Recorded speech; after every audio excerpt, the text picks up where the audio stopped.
കേട്ടോ. നമ്മൾ ഇരിക്കുന്നതിനൊക്കെ നമ്മൾ അറിയുന്നു, നമ്മൾ കൗണ്ട് ചെയ്യുന്നുണ്ട്. ഇത്ര സിമ്പിളായ കാര്യങ്ങൾ പോലും അറിയുന്ന ഒരു ദൈവം എന്തൊരു ദൈവമായിരുന്നു.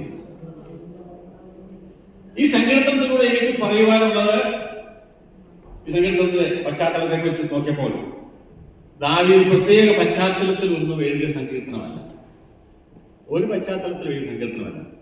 ദാവീദ് തന്റെ ദൈവത്തെക്കുറിച്ചുള്ള അറിവിന്റെ അടിസ്ഥാനത്തിൽ ഇരുന്ന് എഴുതിയ ഒരു കവിതയാണ്. ദൈവത്തെ അറിയുന്ന ഭക്തനിൽ നിന്ന് വരുന്ന വാചകങ്ങൾ, ആ ദൈവമായിട്ടുള്ള അറിവിന്റെ അടിസ്ഥാനത്തിൽ പുറപ്പെട്ടു വരുന്ന സെന്റൻസുകൾ വളരെ വിലപ്പെട്ടതാണ്. അത് ആരാധനാപൂർവം. ദാവീദിന്റെ മറ്റൊരു സങ്കീർത്തനം എനിക്ക് വളരെ ഇഷ്ടമുള്ള സങ്കീർത്തനം, 19 സങ്കീർത്തനം. എന്തോ വെരി ഗുഡ്. ആകാശം ദൈവത്തിന്റെ മഹത്വത്തെ വർണ്ണിക്കുന്നു, ആകാശ വിധാനം എന്റെ അറിവിൽ, എന്റെ ഭാവനയിൽ. അത് ചെറുപക്ഷി ശരിയായിരിക്കാം, പലർക്ക് പല അഭിപ്രായം. വനാന്തരങ്ങളിൽ ആടിനെ മേയിച്ചുകൊണ്ടിരുന്നപ്പോൾ പ്രകൃതിയെ നോക്കിയപ്പോൾ ജാമീനിൽ ഊരിത്തിരിഞ്ഞ ഒരു കവിതയാണ് 19 സങ്കീർത്തനം. സസ്യത്തെ നോക്കി, ചുറ്റിലുള്ള വൃക്ഷജാതികളെ നോക്കി, ആകാശത്തേക്ക് നോക്കി, നക്ഷത്രങ്ങളെ നോക്കി, ഇതിനെയൊക്കെ കണ്ടപ്പോൾ അവന്റെ മനസ്സ് പറഞ്ഞു, ഇതൊക്കെ എന്റെ ദൈവം ഉണ്ടാക്കിയതാണ്, ഇതെന്റെ ദൈവത്തിന്റെ മഹത്വത്തെ വർണ്ണിക്കുന്നതാണ്. നോക്കണം, ഒരു ദൈവവൈദ്യന്റെ ഭാവന, ഒരു ദൈവവൈദ്യന്റെ ചിന്ത, ദൈവത്തെ അറിഞ്ഞ ഒരുവന്റെ ഹൃദയത്തിൽ നിന്ന് ഊരിത്തിരിഞ്ഞു വരുന്ന വാക്കുകളുടെ ആശയ ഗാംഭീര്യം നോക്കിക്കേ. ആകാശം ദൈവത്തിന്റെ മഹത്വത്തെ വർണ്ണിക്കുന്നു. ദൈവമില്ല എന്ന് പറയുമ്പോൾ, ചുമ്മാതെല്ലാം ഉണ്ടായി വന്നതാണെന്ന് പറയുമ്പോൾ, ഒരു ഭക്തനായ നമുക്ക് പറയുവാനുള്ളത്, അല്ല, സകലത്തെയും സൃഷ്ടിച്ചത് സർവശക്തനായ ദൈവമാണ്. എന്റെയും നിന്റെയും വാക്കിൽ നിന്ന് കേൾക്കുവാൻ ദൈവം ഇഷ്ടപ്പെടുന്നു. ഹല്ലേലൂയ. എത്ര പേര് ഇടയ്ക്കിടയ്ക്ക് ദൈവത്തോട് ഇങ്ങനെ പറയാറുണ്ട്? എത്ര പേര് ദൈവത്തിന്റെ മഹത്വത്തെ ഇടയ്ക്കിടയ്ക്ക് വർണ്ണിക്കാറുണ്ട്? ഹല്ലേലൂയ. അങ്ങനെ ചെയ്യണം ദൈവമക്കളെ. ദൈവത്തെ സ്തോത്രവും ഹല്ലേലൂയയും മാത്രം പറഞ്ഞ് ആരാധിച്ച പോരാ. Find out the things from the nature. ഈ പ്രകൃതിയിൽ നിന്ന് കാര്യങ്ങളെ മനസ്സിലാക്കി ദൈവത്തെ മഹത്വപ്പെടുത്തുവാൻ എത്ര ഭക്തന്മാർക്ക് കഴിയും? Hallelujah, hallelujah. ഈ 19 സങ്കീർത്തനമുണ്ട്. അതിശയവും ഭയങ്കരവുമായ എന്നെ സൃഷ്ടിച്ചിരിക്കുകയാൽ. അത് വേറൊരു ആലങ്കാരിക പദപ്രയോഗം. ഭൂമിയുടെ അധോഭാഗങ്ങളിൽ ഞാൻ നിർമ്മിക്കപ്പെട്ടപ്പോൾ, ഞാൻ പിണ്ടാകാരമായിരുന്നപ്പോൾ ഒന്നുമില്ലാത്ത ഭൂമിയുടെ അധോഭാഗങ്ങളാണ് നമ്മളെ നിർമ്മിച്ചത്. ആണോ? ആണോ? ഓ അല്ല, അതൊരു ആലങ്കാരിക പ്രയോഗമാണ്. വളരെ അത്ഭുതകരമായി, വളരെ രഹസ്യമായി ഒരു കുഞ്ഞിന്റെ ജന്മമെടുക്കുന്ന കാര്യത്തെ കുറിച്ച് ഭാവനയിൽ എത്ര ഡീപ്പായിട്ട് അത് ദൈവം മാത്രം അറിയുന്ന ഒരു വിഷയമായിരിക്കുമ്പോൾ അതിനെക്കുറിച്ച് വർണ്ണിച്ചപ്പോൾ കവിതാ രൂപത്തിൽ വന്നതാണ്. ഭൂമിയുടെ അധോഭാഗങ്ങളിൽ ഞാൻ നിർമ്മിക്കപ്പെട്ടപ്പോൾ. സങ്കീർത്തനം കവിതയാകണം. ഒരു ഭക്തന്റെ ഭാവന പോകുന്നത് നോക്കി. How great it is. ആമേൻ. നമുക്ക് നമ്മുടെ ദൈവത്തെ കുറിച്ച് അങ്ങനെ പറയുവാൻ. ഈ സങ്കീർത്തനത്തിൽ പ്രസംഗിക്കാൻ പോയാൽ എനിക്ക് മണിക്കൂറുകളാണ്, പക്ഷെ എനിക്ക് സമയമില്ലാത്തതുകൊണ്ട് ഞാൻ ഓടിച്ചു പോയി. നിങ്ങൾ ഈ സങ്കീർത്തനത്തിൽ നിന്ന് പ്രധാനമായും മനസ്സിലാക്കിയ കാര്യങ്ങൾ എന്തെങ്കിലും ഉണ്ടെങ്കിൽ പറയാം. എന്തെങ്കിലും പ്രധാനമായി ഈ സങ്കീർത്തനം നമുക്ക് വായിച്ച് കാണാൻ പാടുള്ള അറിയാവുന്ന എന്തെങ്കിലും കാര്യങ്ങൾ മനസ്സിലാക്കിയുണ്ടെങ്കിൽ പറഞ്ഞാൽ വളരെ നല്ലതാണ്. അതേ പറയണേ, സമയമില്ല. ഇവിടെ ദൈവത്തിന്റെ 3 അസ്തിത്വത്തെ കുറിച്ച് ദാവീദ് ഈ പാട്ടിൽ പറയുന്നു. Omniscience, omnipresence and omnipotent. സർവജ്ഞാനി, സർവവ്യാപി, സർവശക്തൻ. 1 മുതൽ 6 വരെയുള്ള വാക്യത്തിൽ ദൈവത്തിന്റെ സർവജ്ഞത, സകലത്തെ അറിയുന്ന ദൈവം.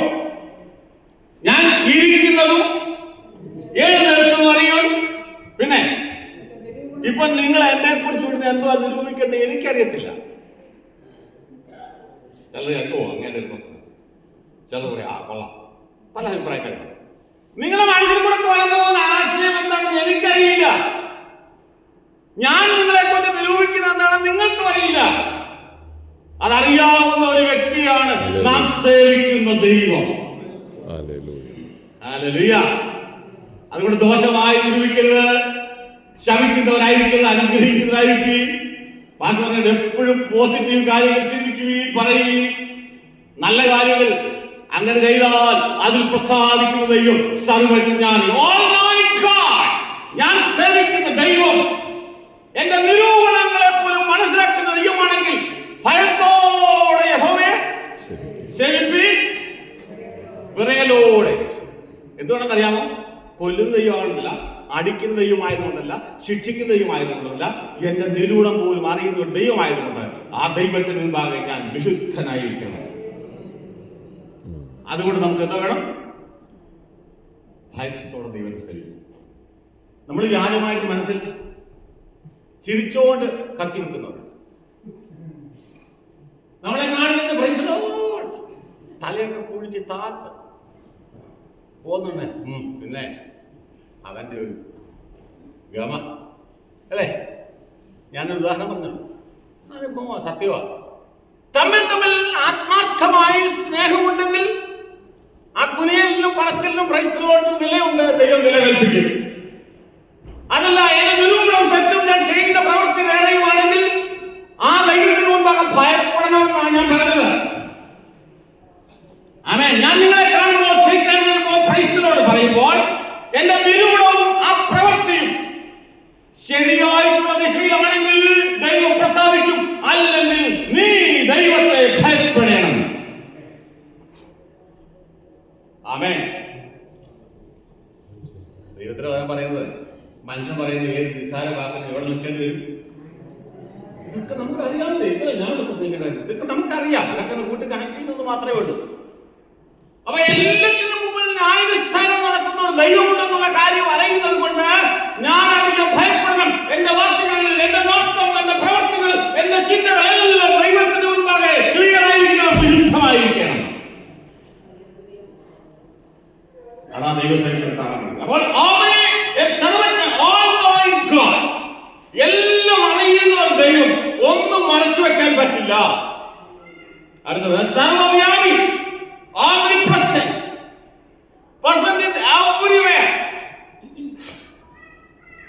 അപ്പൊ ആ ദൈവത്തിന്റെ വലിപ്പം എന്തോ? എല്ലായിടത്തും വ്യാപിച്ചിരിക്കുന്ന ദൈവം. ഇതൊരു വലിപ്പമാ ദൈവത്തിന്, അല്ലേ? അങ്ങനെയാണോ അതിന്റെ അർത്ഥം? ദൈവത്തിന് എങ്ങനെയാ എല്ലായിടത്തും ഒരുപോലെ എത്തുവാൻ കഴിയുന്നത്? ഞാനാ കഴിഞ്ഞ ദിവസം എന്റെ പാലക്കാട് ഉള്ള പെങ്ങളെ ഫോൺ ചെയ്തു. 1 മാസത്തിൽ കൂടുതലായി അവരെ വിളിച്ചിട്ട്. അപ്പൊ ഞാൻ ചോദിച്ചു, നീ ഉണ്ടോ? അപ്പൊ എന്നോട് പറഞ്ഞു, എടാ ഞാൻ 2 ആഴ്ച കൊണ്ട് നിന്നെ വിളിക്കാൻ ഇങ്ങനെ ഓർത്തോർത്തിരിക്കുമായിരുന്നു. നമ്മുടെ 2 പേരുടെയും ആത്മാവ് വന്ന. പക്ഷെ എന്റെ ഫോണിനകത്ത് എനിക്ക് വിളിക്കാൻ പറ്റില്ല. ഞാൻ അത് കണക്ട് ആകുന്നില്ല, അതുകൊണ്ടാണ് വിളിക്കാൻ പറ്റില്ല. അപ്പൊ നമ്മുടെ 2 പേരുടെ ആത്മാവ് വന്ന. എന്നോട് പറഞ്ഞാൽ അപ്പൊ ഞാൻ കുറച്ച് ദിവസം വിളിക്കാൻ ആഗ്രഹിക്കുക, അവളെ വിളിക്കാൻ ആഗ്രഹിക്കുക. അപ്പൊ ഈ നമ്മുടെ മനസ്സുകൊണ്ട് ഇന്ററാക്ഷൻ, ഞാൻ വിളിച്ചില്ലെങ്കിലും എന്റെ മനസ്സിലൂടെയാണെങ്കിലും പാലക്കാട്ട് അവരുടെ വീട്ടിൽ ചെല്ലും. അവരെന്നെ വിളിച്ചില്ലെങ്കിലും ഇവിടെ എന്റെ വീട്ടിൽ വന്ന മനസ്സ്